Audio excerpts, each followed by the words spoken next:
சுரேஷும் மதியும் ஒன்று சேர்ந்து சந்தோஷமாக வாழணும்னு நினைக்கிற எல்லாரும் மறக்காமல் நம்ம சேனலை சப்ஸ்கிரைப் பண்ணிக்கோங்க. சுரேஷ் நைட்டில் வேலை முடிஞ்சு பயங்கர டயர்டாக ரூமுக்குள்ளே வரான். மதி ரொம்ப கோவமாக இருக்கா.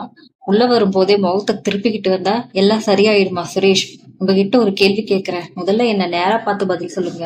உங்களுக்கு கொஞ்சம் கூட காமன் சென்ஸுங்கிறதே கிடையாதா? இல்ல மனுஷங்களை மதிக்கணுங்கிற குணம்தான் இல்லையா? ஏன் எல்லாரும் முன்னாடி இப்படி கேவலமா நடந்துக்கிறீங்க? நீ எல்லாம் ஒரு மனுஷன் தானா அப்படின்னு கேக்குறாங்க. சுரேஷ் அதுக்கு ஆரம்பிச்சிட்டியா? நீ ரூமுக்குள்ள உட்கார்ந்துருக்க தோரணையே சரியில்லைன்னு தான் நினைச்சேன். உள்ள வந்த உடனே உன்னோட லெக்சர் ஆரம்பிச்சுட்ட. இதோ பார்மதி, ஏற்கனவே ஸ்டேஷன்ல ஏகப்பட்ட வேலை, டென்ஷன், தலைவலி எனக்கு.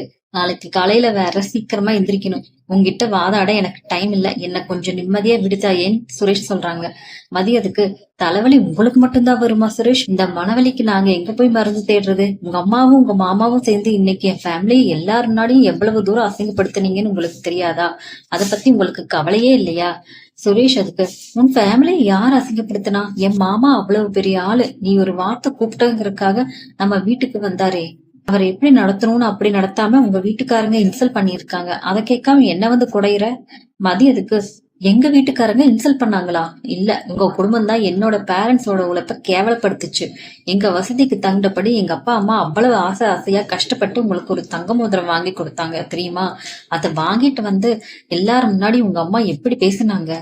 என்னமோ 4 கிராம் தட்டையா ஒரு தகரத்தை மாட்டி விட்டுட்டாங்க. இவ்வளவுதான் இவங்க லட்சணமான்னு என் அப்பாவோட முகத்துக்கு நேரம் நக்கலடிச்சாங்க. என்னோட புருஷனா அந்த இடத்துல உங்க அம்மாவை நீங்க தடுத்திருக்க வேண்டாமா? ஆனா நீங்களும் அவங்களோட சேர்ந்துகிட்டு பில்டப் கொடுத்துட்டு நின்று வேடிக்கைதான் பாத்தீங்க. உங்களுக்கு இதெல்லாம் வெக்கமா இல்லையா சுரேஷ்? நிறுத்துமதி, வார்த்தையை ரொம்ப அதிகமா விட்டுட்டு இருக்க நீ. என் அம்மாவை பத்தி பேச உனக்கு என்ன தகுதி இருக்கு? உங்க வீட்டு லட்சணம் என்னன்னு எனக்கு தெரியாதா? ஏதோ எங்களால முடிஞ்சதை செஞ்சோன்னு தான் எங்க அம்மா சொன்னாங்க. அதுக்கு இவ்வளவு குதிக்க தேவையில்லை. நான் என்ன நிறுத்தணும்? நான் ஏன் நிறுத்தணும்? உண்மை சொல்லுதான் சுரேஷ். உங்களையும் உங்க அம்மாவையும் பார்த்தா எனக்கு சிரிப்பு தான் வருது. நீங்க 2 பேருமே ஏதோ அரண்மனையிலேயே பிறந்து பல்லக்குல வளர்ந்த மாதிரி மத்தவங்கள துச்சமா நினைக்கிறீங்க. நீங்க என்ன அவ்வளவு பெரிய கோடீஸ்வர பரம்பரையா? இல்ல பில்கேட்ஸ் வீட்டு வாரிசா? நீங்களும் எங்களை மாதிரி ஒரு சாதாரண மிடில் கிளாஸ் ஃபேமிலி தானே. அப்படி இருக்கும்போது உங்க பேச்சும் அடுத்தவங்களையும் மட்டம் தட்டி பாக்குற அளவுக்கு அவ்வளவு அசிங்கமான புத்தியும் மட்டும் ஏன் இவ்வளவு மோசமா இருக்கு? காசையும் பணத்தையும் மட்டுமே வாழ்க்கையா நினைக்கிற உங்களுக்கு மனுஷங்களோட உணர்வுகள் எப்பவுமே புரியாது. உங்களை விட பாகிராஜ் எவ்வளவோ மேல. பண்பா அன்பா எல்லாரோடவும் எப்படி பேசணும், மனுஷங்களை எப்படி மதிக்கணும்னு அவருக்கு நல்லா தெரிஞ்சிருக்கு. சுரேஷ் உடனே, நிறுத்தடி, உன்னை யார் கூட கம்பேர் பண்ற?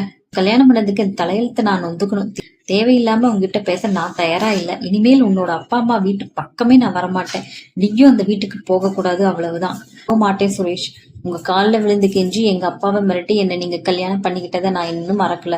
உங்க அம்மாவும் நீங்களும் இப்படித்தான் யோசிப்பீங்க. ஏன்னா உங்க மூளை அவ்வளவுதான் வேலை செய்யும். பணத்துமரில் ஆடுறவங்களுக்கு மத்தவங்களோட எமோஷன்ஸ் எல்லாம் கால் தூசிக்கு சமம். ஆனா எனக்கு என் சுயமரியாதை தான் முக்கியம். மனுஷங்களுக்கு மதிப்பு தராத இந்த நரகத்துல நான் வாழ்றதை விட என்னோட கரியரை பார்த்துட்டு நான் பாட்டுக்கு தனியா எங்கேயோ நிம்மதியா வாழ்ந்துட்டு போயிருப்பேன். உங்ககிட்ட பேசி என் டைம் வேஸ்ட் பண்ண விரும்பல மதி. நீ தூங்குற வரைக்கும் நான் இந்த ரூமுக்குள்ளே வரமாட்டேன்னு கதவை வேகமா சாத்திட்டு சுரேஷ் கோபமா வெளியே போய்